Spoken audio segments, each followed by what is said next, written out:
اس طرح کی سچی قسموں کے بارے میں بخاری میں آیا کہ سچی قسم بھی اگر کوئی دکاندار کھاتا ہے تو مال تو اس کا بک جائے گا لیکن برکت ختم ہو جائے گی، سچی قسم کے اوپر، جھوٹی تو چھوڑ دیں۔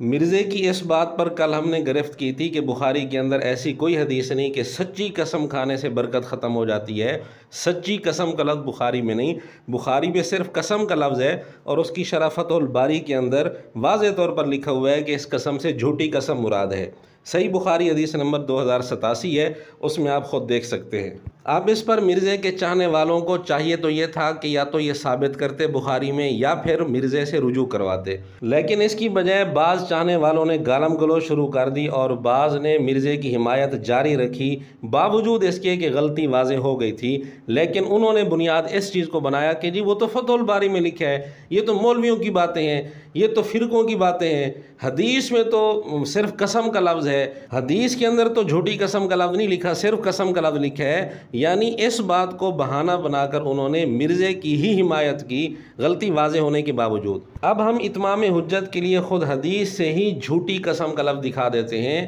یہی حدیث صحیح بخاری کے اندر ہے، اس میں جھوٹی کا لفظ نہیں ہے، صرف قسم کا لفظ ہے، لیکن یہی حدیث دیگر کتابوں کے اندر صحیح سند کے ساتھ موجود ہے، اس میں واضح طور پر الفاظ موجود ہیں کہ حضور علیہ الصلوۃ والسلام نے یہ بات جھوٹی قسم کے متعلق فرمائی تھی۔ یہ حدیث مسند احمد وغیرہ میں صحیح سند کے ساتھ موجود ہے، جس میں جھوٹی قسم کا لفظ واضح طور پر موجود ہے، جیسا کہ آپ سکرین شاٹ دیکھ رہے ہیں۔ مرزے کی اپنی ویب سائٹ ہے ahlsunnatpak.com، اس سے ہم نے یہ سکرین شاٹ لیے ہے۔ چونکہ مسند احمد کی نمبرنگ میں فرق ہے، اس لیے اسلام 360 میں آپ جھوٹی قسم کا لفظ اردو میں لکھیں تو آپ کو مسند احمد کے اندر اس طرح کی کئی حدیثیں مل جائیں گی صحیح سند کے ساتھ، جن میں واضح طور پر یہ بات موجود ہے کہ آپ علیہ الصلوۃ والسلام کا یہ فرمان جھوٹی قسم کے متعلق تھا، لیکن مرزے نے اس کو سچی قسم پر فٹ کر دیا۔ اسی طرح صحیح ابن حبان کے اندر بھی یہ حدیث موجود ہے، جس میں واضح طور پر یہ بات موجود ہے کہ آپ علیہ الصلوۃ والسلام کا یہ فرمان جھوٹی قسم کے متعلق ہے۔ بلکہ علامہ البانی کا السلسلۃ الصحیحہ جو عربی والا ہے، اس میں 3363 نمبر پر یہ حدیث موجود ہے،